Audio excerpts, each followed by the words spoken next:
What's going on, guys? Welcome back to the channel, and today we're taking the R7 and the 150 to 600 back to Martin Mere for another crack at the crappier weather. Because, in all honesty, one of the things that I pride myself in is being able to get good photos no matter what the conditions are, whether it's harsh light, bad light, fog, rain, drizzle, haze, whatever that may be.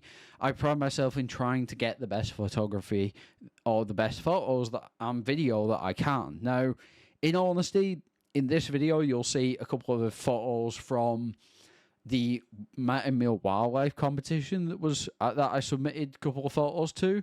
I submitted 4 because that was the limit, but I got at least 2 of them on there, which is amazing considering how many submissions they get. Probably in the tens of thousands, maybe even more.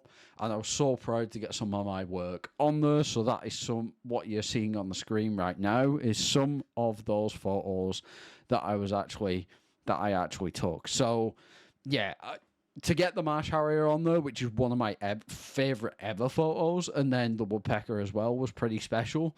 But honestly, just a privilege to get my work on the board in general. Really, really happy with that. And obviously the results speak for themselves. We got on the board, we didn't win, but that's good enough for me. So again, back to the subject of today's video, which is, can you get good photography and good video for wildlife photography in crappy weather? And the answer to that is yes. What you will see going forward is a little bit of vlog footage because obviously it was raining and there was a lot of people about, and the people were milling about from hide to hide quite a lot. So it meant that there wasn't really that many opportunities for me to vlog during this trip. I mostly kept to myself. I did a little bit of vlogging here and there when I did get a chance to be on my own. But there is some video footage as well of a kingfisher and also a robin, which was singing its little heart out, and it's cracking, but you can definitely hear a lot of hide noise, unfortunately, because people were in there chatting with the mates, and that's just how it goes on some of these rainy days at a busy place like Martin Mere. It happens on the best of days, let alone it rainy and crappy when everyone's forced into the hides. So, yeah, honestly, hopefully you guys enjoyed this video, and leave a like if you do, smash that thumbs up button, and I'll talk to you guys very soon. So, join me at a very wet Martin Mere. I'm here to hopefully prove that you can get good shots even if it's teeming down. So yeah, just gonna see what we can find today. Hopefully have a decent video planned out and get it done for you guys. But yeah, honestly, hopefully we get some good stuff and everything actually calms down a bit with the rain, because this is a bit mental at the moment. See you guys in a bit.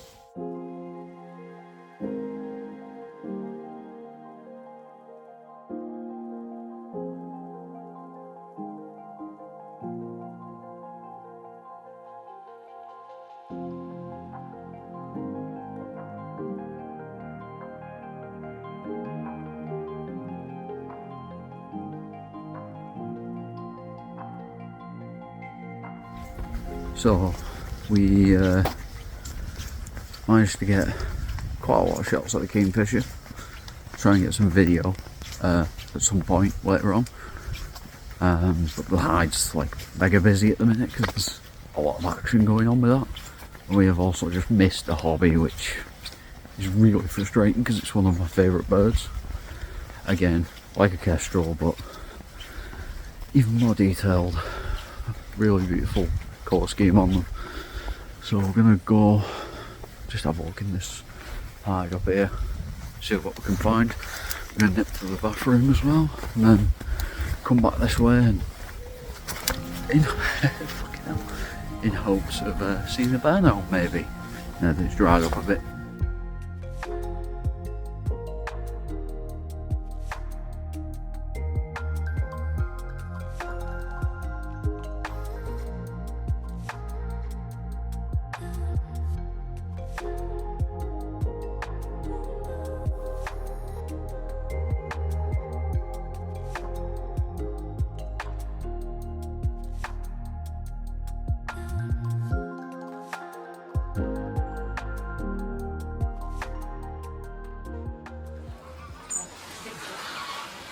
Little lad's made up anyway, that looks like it Kingfisher.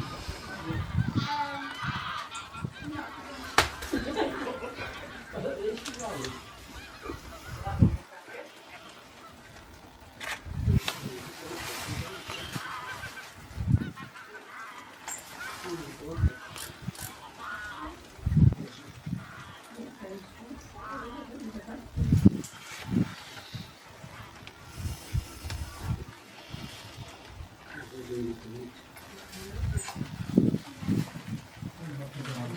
on the brambles, aren't he? Yeah.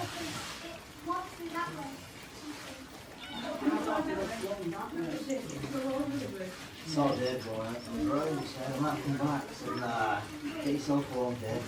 Sure. Sorry, you know. Not the weather, is it? Is it still there? It's on the bridge behind the brambles. You'd have to come over this side. Look, isn't it? And you have to leave. Just as we're going, the sun's going to come out. It's gonna die, you'll come out now. Yeah. Oh, I was driving home last night. You know that bloody Pilkington's bar now. Somebody carrying it in the middle of the end.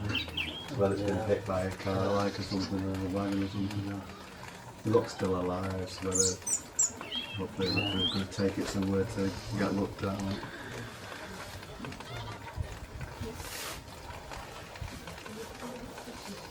No scopes today, no. No, not seen the scope today.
So, as you can see by the photos I managed to get, especially at the end, we got the Kingfisher exhaling a pellet, and we also got quite a few other things. But you can see the atmosphere that the rain creates. You can see that the atmosphere is completely different. You've got the raindrops in the background, or you've got the haze of the mist of the, the Billings rain, or the horrible misty rain that you get as well. That sort of thing coming in with the Mesh Harrier shots, you can kind of see that in the background, and all the background's really hazy as the rain's coming across.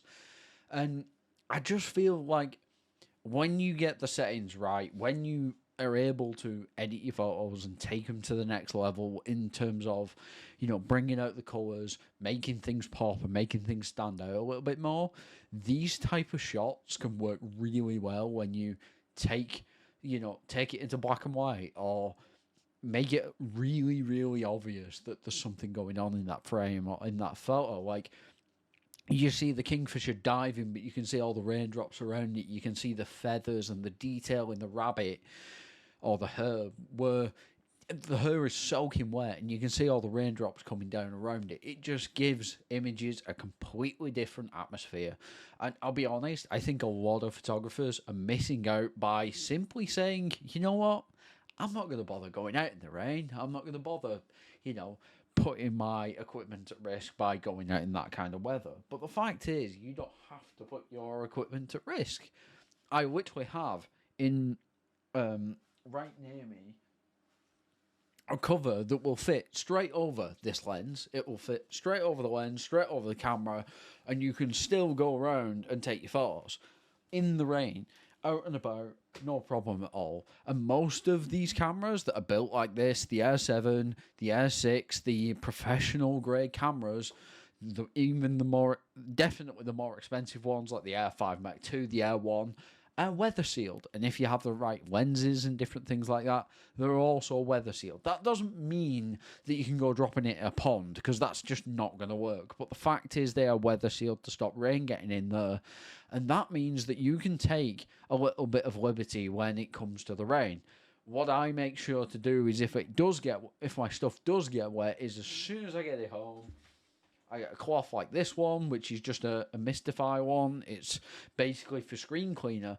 But what I do is I give the whole lens a wipe. I give the camera a wipe. I make sure every part of it is completely dried off. And the other thing I do as well is I make sure that I have my little air compressor and I blow a lot of air into it to blow any moisture that's in there out of it. And that is very, very important. But to me, if you don't go out in the fog, the early morning, you don't go out in the day, even in harsh light or whatever, sometimes it's the element of being at the right place at the right time makes it so you can get the shot that you never thought you would. It happened with the Marsh Harrier one that we saw at the beginning of this video.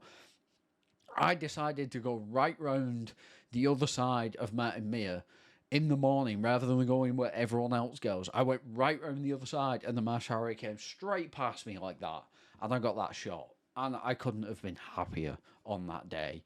It made the day, and it was one of the first pictures that I took. It was awesome. But anyway, hopefully you guys have really enjoyed this video. If you do agree or disagree with what I've said in this video, please leave your comments and feedback down below.